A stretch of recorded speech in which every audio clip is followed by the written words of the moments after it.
Sponsored by Nature Pure, Rice Bran Oil and Mustard Oil. 100% natural, 100% healthy. অন্য Mamata, untold স্টোরিয়াম Mamata 40 নম্বর এপিসোডের বক্তা বাংলা চলচ্চিত্র জগতের বিশিষ্ট অভিনেত্রী माधवी मुखोपाध्याय।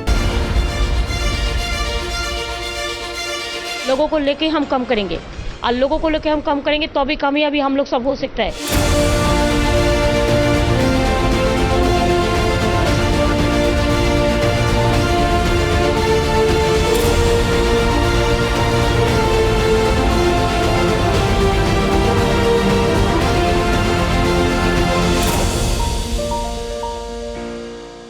প্রথম কথা হচ্ছে গিয়ে প্রত্যেকটা মানুষের আত্মবিশ্বাস থাকা উচিত। আত্মবিশ্বাস যদি না থাকে তাহলে ওই মমতার জায়গায় গিয়ে পৌঁছতে পারবে না। আত্মবিশ্বাস আছে আর সহ্য শক্তি আছে, তা না হলে একটা সময় কম মার খেয়েছে, কার সময় আর আমি বলবো না, সেটা সবাই জানে। তো সেই সময় প্রচুর মার খেয়েছে, নার্সিংহোমেও থেকেছে, নার্সিংহোমে গিয়েছি, দেখা হয়নি। তো এইরকমভাবে সব সহ্য করেও আজকেও চলছে। আজকেও বিপরীত যারা আছেন তারা নানান রকমভাবে নানান রকম গোলমাল করে যাচ্ছে, কিন্তু তা সত্ত্বেও সে কিন্তু যখন পা ভেঙেছে সেই অবস্থায় হুইল চেয়ারে করে সে সভা করেছে। এই যে সাহস, এই সাহসটা কটা মেয়ের আছে, সেই সাহসের জন্যই আজকে মমতা। এবং মমতার কাছে আমরা ফিল্ম ওয়ার্ল্ডে যারা আছি তারা কৃতজ্ঞ। কী কারণে? কারণটা হচ্ছে এই যে এর আগে অনেক বড় বড় শিল্পী মারা গেছেন, কিন্তু তাদের কখনো গান ফায়ার হয়নি। তো গান ফায়ারটা যখন সুচিত্রা সেন মারা গেলেন তখন তাকে কিন্তু গান ফায়ার দেওয়া হয়েছিল, এবং তার পরবর্তীকালেও গান ফায়ার সৌমিত্র চ্যাটার্জিকেও দেওয়া হয়েছে। এই যে সৌমিত্র চ্যাটার্জি কিন্তু তৃণমূলের কেউ নয়, উনি বরাবর বামফ্রন্ট করে গেছেন, কিন্তু সেইগুলো কিন্তু উনি কখনো হিসেব করেননি। এই যে মহত্বটা সেটা আছে। শুধু তাই নয়, এই যে শিল্পীদের কথা বলছি, সকলকে একটা কী বলে মেডিক্লেম করে দেওয়া, শিল্পী এবং সমস্ত কলাকুশলীদের, টেকনিশিয়ানদের সব মেডিক্লেম করে দেওয়া, এইগুলো তো কখনো কোনো সময়ের জন্য ভাবেনি। যদি এর আগে সরকার ভাবতেন তাহলে থিয়েটার স্টেজটা উঠে যেত না। আর থিয়েটার স্টেজটা উঠে গেছে শুধু এই কারণে যে ওরা দেখেননি, ওরা ভাবেননি। আমি গিয়েছিলাম, সৌমিত্রবাবু গিয়েছিলেন, আর কী বলে রবি ঘোষ, তিনজনে গিয়েছিলাম আমরা, যে আপনারা স্টার থিয়েটার যখন পুড়ে যায় সেই সময় যে আপনারা স্টার থিয়েটারের জায়গাটা দিন, আর থিয়েটার স্টেজ আমরা করে নেব। রঞ্জিত মাল কাঙ্কারিয়া বলেছিলেন আমি করে নেব যদি জায়গাটা পাই, কিন্তু সেটা ওরা দেননি। তো এইভাবেই এক এক করে স্টেজগুলো শেষ হয়ে গেল। সেগুলো ভাবেনি কোনো সময়ের জন্য কেন স্টেজগুলো গেল। এবং আজকে ছবির ক্ষেত্রেও তাই চলছে, ছবিটা সেরকম হচ্ছে না, হাউসে লোক যায় না, এরকম অবস্থা।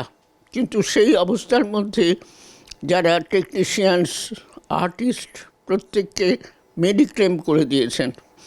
তো সেই জন্য আমরা তো অন্ততপক্ষে কৃতজ্ঞ মমতা ব্যানার্জির কাছে। এবং মমতা ব্যানার্জির একটাই জিনিস আছে, মমত্ববোধ। মমতা আছে বলেই মমত্ববোধ আছে, এবং সেই কারণের জন্য আমরা তো চাইবো মমতা যতদিন বেঁচে থাকবো মমতাই যেন থাকে। সবটাই মেমোরেবল। যখনই গেছি তখনই এত সুন্দর ব্যবহার করেছেন, যে যেমন গেলে পরে উঠে দাঁড়িয়ে বলেছেন মাধবীজি আপনি বসুন। এটা তো কোনো সিএম কখনো করেননি, এবং যতক্ষণ সিএম থাকবেন ততক্ষণ নিয়ম হচ্ছে গিয়ে সিএম আমাদের থাকতে হবে, সিএম চলে গেলে তারপর আমরা যেতে পারবো। কিন্তু মমতা ব্যানার্জির ক্ষেত্রে কিন্তু তা নয়, যার যখন কাজ আছে, যদি বলা যায় যে আমার কাজ আছে আমাকে একটু যেতে হবে, উনি কিন্তু সঙ্গে সঙ্গে ছেড়ে দেবেন, হ্যাঁ ঠিক আছে। এই যে মহত্বগুলো, এই মহত্বগুলোই তো একটা জায়গা একটা মানুষকে প্রকাশ করে না, যে সে কত বড় মানুষ। সে কখনো ভাবেনি যে আমি এত উচ্চ, আমি কেন বলবো, যাবেন আমি যতক্ষণ থাকবো ততক্ষণ থাকবে। হ্যাঁ হ্যাঁ, অনেক অনুষ্ঠানেই তো গেছি, এবং অনেক অনুষ্ঠানে এই ঘটনাই ঘটেছে। এক একজন তার কাজ পড়েছে, সে চলে গেছে, কিছু না। আমি ওই প্রোটোকলগুলো মেনে চলি, যতক্ষণ মমতা থাকেন ততক্ষণ থাকি। এবং এই যে সিএমের প্রতি শ্রদ্ধা, সেটা আমি সবসময় জানিয়ে এসেছি। এবং আমার তো মনে হয় যে আজকে সব এই যে যতগুলো যা করেছেন, কী বলে স্বাস্থ্যসাথী কার্ড, তারপরে আরও অনেক কিছু করেছেন, বলতে গেলে সময়ের রাত ফুরিয়ে যাবে। সেইগুলো তো মমতা করেছেন, তার আগে তো কেউ করেননি। আমি কিন্তু আমার ছোটোবেলা থেকে প্রথম প্রফুল্ল সেন, তারপরে ওই কী বলে না, বিধান রায়কে আমি দেখিনি, বিধান রায়কে দেখিনি, কিন্তু তারপরে কে এসেছিলেন, সিদ্ধার্থ শঙ্কর রায়। সিদ্ধার্থ শঙ্কর রায় ভালো রিলেশান, সবই ভালো। তারপরে জ্যোতি বসু, উনিও ভালো, সবই ভালো, আমার কাছে খারাপ কেউ নয়। কিন্তু একটাই জিনিস, যে মমতার যে একটা প্রত্যেকের প্রতি দয়া, মায়া, স্নেহ, ভালোবাসা, এইগুলো একটু অভাব পেয়েছে। সেই জায়গাটা কিন্তু মমতা ভরিয়ে দিয়েছে। সেই জন্য মমতার দীর্ঘায়ু হোক। মমতার নির্লোভ একটা মানুষ, সেই কারণেই সে আরও কিছুদিন থাকুক। যতদিন অন্ততপক্ষে বেঁচে আছি ততদিন যেন দেখতে পাই মমতাই আমাদের সিএম। উনি যা করেছেন টলিউডের জন্য, সেটা তো যেমন আমি বলছি যে যখন উত্তম কুমার মারা গেলেন, তখন উত্তম কুমারের জন্য কী বলে রবীন্দ্র সদনে একটির জায়গা হয়নি। রবীন্দ্র সদন নাকচ করে দিয়েছে যে না, ওর বডি এখানে থাকবে না। সেটা কেন থাকবে না সেটা তারা জানেন, আমি বলতে পারবো না। এক্সপেকটেশন আমার কিছু নেই কারোর কাছ থেকে, কেন কতদিন বাঁচবো ভাই, সেই জন্য এক্সপেকটেশন কিছু নেই। অনেক জায়গা থেকে অনেক পুরস্কার পেয়েছি, পুরস্কার, তিরস্কার, কলঙ্ক, কণ্ঠের হার, তো সব কিছুই পেয়েছি। কিন্তু পাবার পরেও যেটা মনে হয় সেটা হচ্ছে গিয়ে যে মমতা ব্যানার্জির তুলনাহীন একটি মহিলা, তার তুলনা অন্য কেউ করতে পারবে না, সেই জায়গায় কেউ পৌঁছতে পারবে না যে একটা প্রত্যেকটা মানুষকে একটা ভালোবাসা। যেমন আমি একটা এক্সাম্পল স্বরূপ বলছি, যে ওই যারা মিউজিশিয়ানস, সেই মিউজিশিয়ানসের মধ্যে একজন অ্যাপেলোতে গেছে অসুস্থ হয়ে, অ্যাপেলোতে গিয়ে তার কত লাখ টাকা বিল করেছে। তখন সকলে গিয়ে মমতাকে ধরেছে যে আপনি দেখুন এরকম এত বিল উনি কোথা থেকে দেবেন। একটা মিউজিশিয়ান সে গানের সঙ্গে সঙ্গত করে কত টাকা পায়। মমতা নিজে গেছেন, গিয়ে ওখানে দেখেছেন, দেখে 17 না 1800 টাকা নাকি 18,000 টাকা মধ্যে সব সেটেল করে দিয়েছেন। এই জিনিসগুলো তো অদ্ভুত লাগে না ভাবতে। এই জিনিসগুলো কি এর আগে কোনো সেম করেছেন? না, করেননি। না, আমার পার্সোনাল কোনো কিছু প্রয়োজন হয়নি। আমি কোনো দিন কখনো বলিনি আমার জন্য এটা করুন, আমার জন্য ওটা করুন, না। সারা দেশের মানুষের জন্য করছেন উনি, মানুষের জন্যই করুন। সেই মানুষের মধ্যে আমিও তো আছি। যখন কী বলে স্টার থিয়েটার পুড়ে গেল, পুড়ে যাওয়ার পর তারপরে সুব্রত মুখার্জি মেয়র হলেন। যখন মেয়র হলেন তখন সুব্রত মুখার্জির সঙ্গে অনেক দিনের পরিচয়।